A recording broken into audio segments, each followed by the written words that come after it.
আসসালামু আলাইকুম প্রিয় ভিউয়ার্স, দেখতে পাচ্ছেন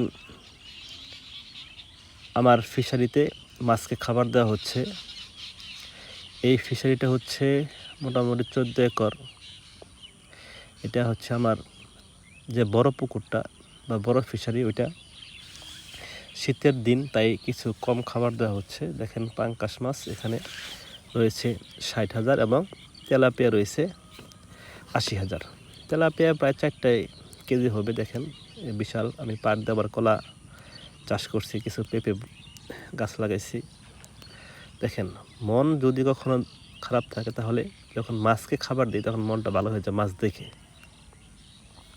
দোয়া করবেন মাছগুলো যেন ঠিকঠাক মতো বড় করতে পারি, এবং অবশ্যই আমার চ্যানেলটাকে একটা সাবস্ক্রাইব করবেন, একটা লাইক করবেন, একটা কমেন্ট করবেন। সকলকে ধন্যবাদ। আসসালামু আলাইকুম।